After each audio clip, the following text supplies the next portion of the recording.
Monday ದಿನ, ಇವತ್ತು Saturday ರಜೆ ಇತ್ತು.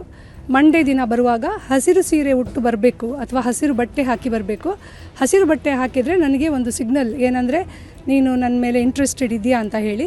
ಇಲ್ಲ ಅಂತಾದರೆ ನಾನು ನನ್ನ ಕೆಲಸದಿಂದ ತೆಗಿತೇನೆ, ನನ್ನ ಏನು ಸ್ಯಾಟಿಸ್ಫ್ಯಾಕ್ಷನ್ ನೀನು ಮಾಡಿದರೆ ನಾನು ನಿನಗೆ ಸ್ಯಾಲರಿಯಲ್ಲಿ ಸಹ ಜಾಸ್ತಿ ಮಾಡ್ತೇನೆ ಅಂತ ಹೇಳಿದರು.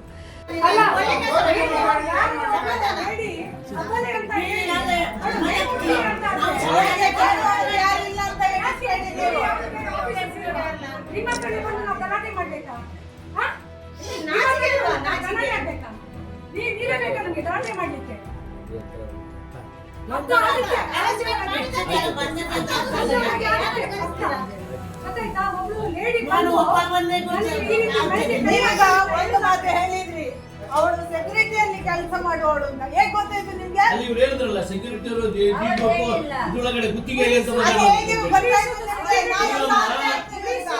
ಗುಡಿಸುವಳು ಅದೇ ಸೆಕ್ಯೂರಿಟಿಯಲ್ಲಿ ಇರೋದು.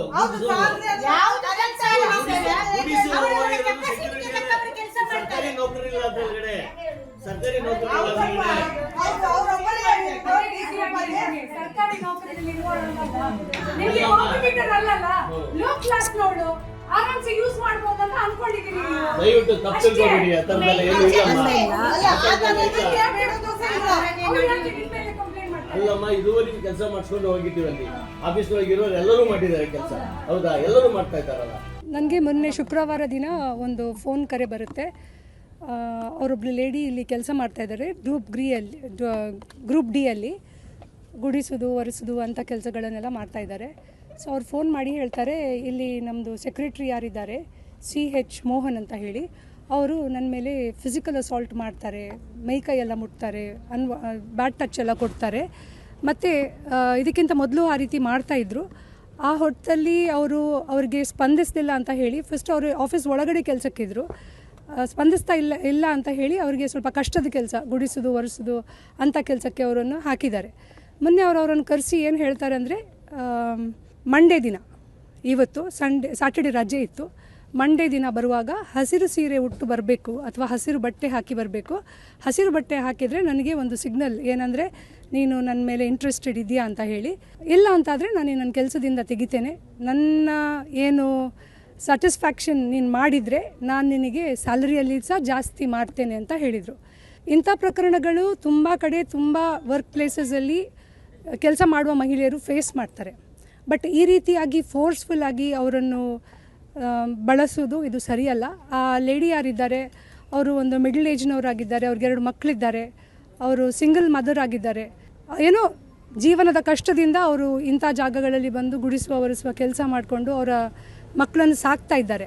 ಸೊ ಇಂಥ ವ್ಯಕ್ತಿಗಳಿಂದಾಗಿ ಹೆಣ್ಣುಮಕ್ಕಳಿಗೆ ಬದುಕಲಿಕ್ಕೆ ತುಂಬ ಕಷ್ಟ ಆಗ್ತಾ ಇದೆ. ಸೊ ಅವರ ಐಡೆಂಟಿಟಿಯನ್ನು ರಿವೀಲ್ ಮಾಡಬಾರ್ದು ಅಂತ ಹೇಳಿದ್ದಾರೆ. ಯಾಕೆಂದರೆ ಎಷ್ಟೋ ಹೆಣ್ಣುಮಕ್ಕಳಿಗೆ ಆ ಧೈರ್ಯ ಇರೋದಿಲ್ಲ, ಹೊರಗಡೆ ಬಂದು ಅದನ್ನು ಫೇಸ್ ಮಾಡುವಷ್ಟು ಧೈರ್ಯ ಅವರಿಗೆ ಇರುವುದಿಲ್ಲ.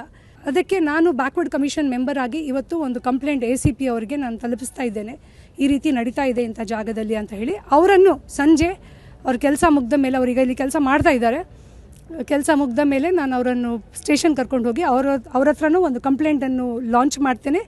ಮತ್ತು ಕಮಿಷನರ್ ಹತ್ರ ನಾನು ರಿಕ್ವೆಸ್ಟ್ ಮಾಡ್ತೇನೆ, ಇದರ ಬಗ್ಗೆ ಒಂದು ಒಳ್ಳೆ ರೀತಿಯ ತನಿಖೆ ಮಾಡಿಕೊಂಡು ಆ ಹುಡುಗಿಗೆ ಒಂದು ನ್ಯಾಯ ಕೊಡಿಸ್ಬೇಕು. ಯೂಶ್ವಲಿ ಏನಾಗ್ತದೆ, ಇಂಥ ಪ್ರಕರಣಗಳೆಲ್ಲ ಹೊರಗೆ ಬಂದ ಕೂಡಲೇ ಈ ಮೇಲ್ ಅಧಿಕಾರಿಗಳು ಏನು ಮಾಡ್ತಾರೆ ಅಂದರೆ, ಯಾರು ಕಂಪ್ಲೇಂಟ್ ಮಾಡಿದ್ದಾರೆ ಅವರನ್ನು ಟರ್ಮಿನೇಟ್ ಮಾಡ್ತಾರೆ, ಕೆಲಸದಿಂದ ತೆಗೆದು ಹಾಕ್ತಾರೆ. ಸೊ ಈ ಹೆಣ್ಣು ಮಕ್ಕಳಿಗೆ ಹೆದರಿಕೆ ಇರ್ತದೆ, ಕೆಲಸದಿಂದ ತೆಗೆದು ಹಾಕಿದರೆ ಮತ್ತು ನಮ್ಮ ಜೀವನ ಏನು, ನಮಗೆ ಕೆಲಸ ಎಲ್ಲಿ ಸಿಗುತ್ತೆ ಅಂತ ಹೇಳಿ. ನಾನು ಅವರಿಗೆ ಭರವಸೆ ಕೊಟ್ಟಿದ್ದೇನೆ, ಅವರು ಇಲ್ಲಿ ಎಷ್ಟು ಸಂಬಳಕ್ಕೆ ದುಡಿತಾ ಇದ್ದಾರೆ ಅದಕ್ಕಿಂತ ಜಾಸ್ತಿ ಸಂಬಳ ನಾನು ಅವ್ರಿಗೆ ಕಲ್ಪಿಸಿ ಕೊಡ್ತೇನೆ, ಅವ್ರಿಗೆ ಒಳ್ಳೆ ಕೆಲಸ ತೆಗೆಸಿ ಕೊಡ್ತೇನೆ ಅಂತ ಹೇಳಿ ಅವ್ರಿಗೆ ನಾನು ಪ್ರಾಮಿಸ್ ಮಾಡಿದ್ದೇನೆ. ಬಟ್ ಅದು ಇಂಪಾರ್ಟೆಂಟ್ ಅಲ್ಲ, ಎಲ್ಲಿಂದ ಹೆದರಿ ಓಡಿ ಹೋದರು ಅಂತ ಹೇಳಿ ಆಗಬಾರ್ದು.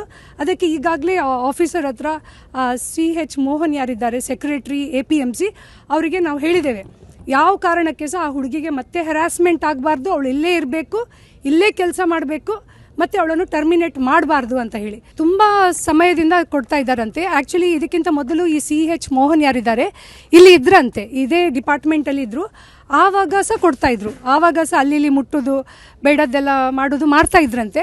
ಬಟ್ ಇವರು ಅವ್ರಿಗೆ ಸ್ಪಂದಿಸ್ತಾ ಇರಲಿಲ್ಲ, ಹಾಗಾಗಿ ಮತ್ತೆ ಇವರು ಟ್ರಾನ್ಸ್ಫರ್ ಆಯಿತು. ಆವಾಗ ಅವರು ಹೇಳಿದ್ದಾರೆ, ಅವನಿಗೆ ಟ್ರಾನ್ಸ್ಫರ್ ಆಯಿತು, ಈಗ ನನಗೆ ನೆಮ್ಮದಿ, ಇನ್ನೇನು ಕಿರುಕುಳ ಇಲ್ಲ ಅಂತ ಮತ್ತೆ ಈಗ ವಾಪಸ್ ಬಂದಿದ್ದಾನೆ. ವಾಪಸ್ ಬಂದು ಮತ್ತೆ ಕಿರುಕುಳ ಕೊಡ್ತಾ ಇದ್ದಾನೆ.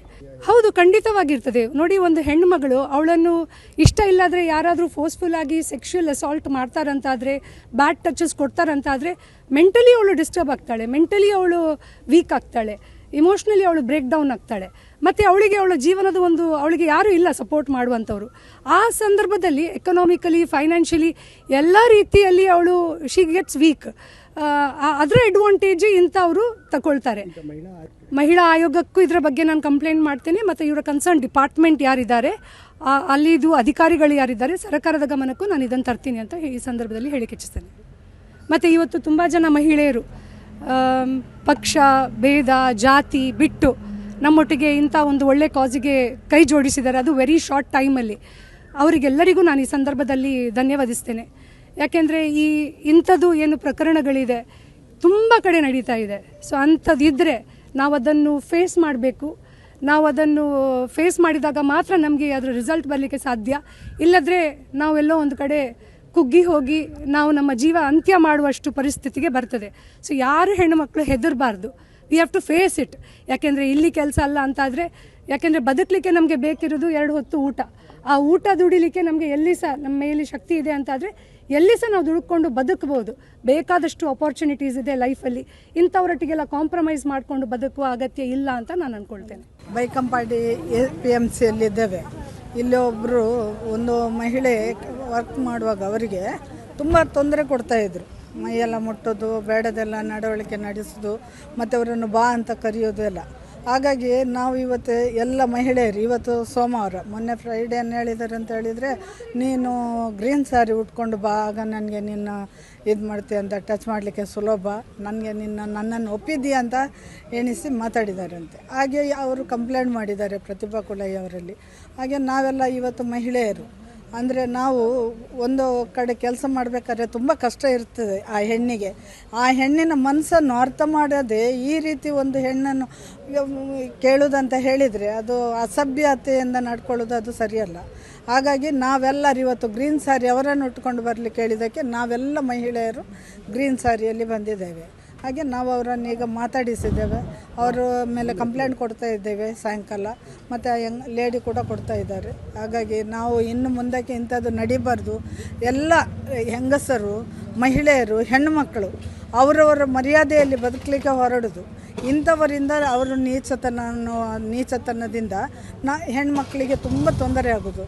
ಅದಕ್ಕೆ ಆ ಹೆಣ್ಣುಮಕ್ಕಳು ಎಲ್ಲಿಯಾದರೂ ಪ್ರತಿಭಟಿಸಿ ಮುಂದೆ ಬಂದು ಈ ರೀತಿ ಅನ್ನೋ ಒಂದು ತಿಳಿಸಿದರೆ ಎಲ್ಲರ ಹೆಣ್ಣುಮಕ್ಕಳಿಗೆ ನಾವು ಬೆಂಬಲವಾಗಿ ನಿಲ್ಲಲಿಕ್ಕೆ ನಮಗೆ ಸರಿಯಾಗಿ ಹೋಗುತ್ತೆ. ಅಂದರೆ ನಾವು ಸರಿಯಾಗಿ ಪಕ್ಷದ ಮರೆತು ಹೆಣ್ಣಿಗೆ ತೊಂದರೆ ಆದಲ್ಲಿ ನಮ್ಮಲ್ಲಿ ತಿಳಿಸಿದರೆ ನಾವೆಲ್ಲ ಒಗ್ಗಟ್ಟಾಗಿ ಬರ್ತೇವೆ. ಅವ್ರು ಹೇಳೋದು ನಾನು ಆ ರೀತಿ ನಡ್ಕೊಳ್ಳಿಲ್ಲ ಅಂತ. ಒಂದು ಹೆಣ್ಣು ಆ ರೀತಿ ಹೇಳಲಿಕ್ಕೆ ಸಾಧ್ಯನೇ ಇಲ್ಲ. ಅಂದರೆ ನಮಗೂ ಯಾರಿಗೂ ಅವರ ಮೇಲೆ ಗ್ರಜ್ಜೆ ಇಲ್ಲ, ಅವಳಿಗೇನು ಗ್ರಜ್ಜೆ ಇಲ್ಲ. ಹಾಗಾದರೆ ಅವಳನ್ನು ಒಂದು ನಡತೆ ಮೇಲೆ ಅವಳು ಹಾಗೆ ಹೇಳಲಿಕ್ಕೆ ಸಾಧ್ಯನೇ ಇಲ್ಲ. ಅಂದರೆ ಅವರಿಗೆ ಒಂದು ಕಡೆ ಗಂಡ ಇಲ್ಲ, ಆ ಮಕ್ಕಳನ್ನು ಹಿಡ್ಕೊಂಡು ಸಾಕಲೇಬೇಕು. ಗೊತ್ತಾಯ್ತಾ, ಸೊಸೈಟಿ ಈಗ ಹೇಗಿದೆ ಅಂತ ಎಲ್ಲರಿಗೂ ತಿಳಿದಂಥದ್ದು. ಆದರೆ ಅವಳ ಮಾನ ಮರ್ಯಾದೆ ಕಳ್ಕೊಳ್ಳಿಕ್ಕೆ ತಯಾರಿದ್ದಾಳ ಇಲ್ಲ ಅಲ್ವಾ? ಹಾಗಾಗಿ ಇಂಥವರಿಂದ ಅವರು ಬಚಾವಾಗಬೇಕಾದ್ರೆ ನಾವೆಲ್ಲ ಒಗ್ಗಟ್ಟಾಗಬೇಕು ಮಹಿಳೆಯರು. ನಮ್ಮ ಕಾರ್ಯಕ್ರಮಗಳನ್ನ ನೀವು ನೋಡ್ತಾ ಇದ್ರೆ ನಮ್ಮ ಚಾನೆಲ್ ಅನ್ನ ಸಬ್ಸ್ಕ್ರೈಬ್ ಮಾಡಿ, ಪಕ್ಕದ ಬೆಲ್ ಐಕನ್ ಒತ್ತಿ ನಮ್ಮನ್ನ ಬೆಂಬಲಿಸಿ. ಹಾಗೆ ನಮ್ಮ ಕಾರ್ಯಕ್ರಮಗಳನ್ನ ಲೈಕ್ ಮಾಡಿ, ಕಮೆಂಟ್ ಮಾಡಿ, ಅದನ್ನ ಬೇರೆಯವರಿಗೂ ವಾಟ್ಸ್ಆಪ್ ಮೂಲಕ ಶೇರ್ ಮಾಡಿ. ನೀವು ಹೀಗೆ ಮಾಡಿದಾಗ ನಮ್ಮ ಚಾನೆಲ್ ಮತ್ತಷ್ಟು ಜನರಿಗೆ ತಲುಪಲು ನೀವು ನಮ್ಮೊಂದಿಗೆ ಸಹಕರಿಸಿದ ಹಾಗಾಗುತ್ತೆ. ಇದು ನೀವು ಯಾವುದೇ ಖರ್ಚಿಲ್ಲದೆ ಕೆಲವೇ ಸೆಕೆಂಡುಗಳಲ್ಲಿ ನೀಡಬಹುದಾದ ಸಹಕಾರ. ಧನ್ಯವಾದಗಳು.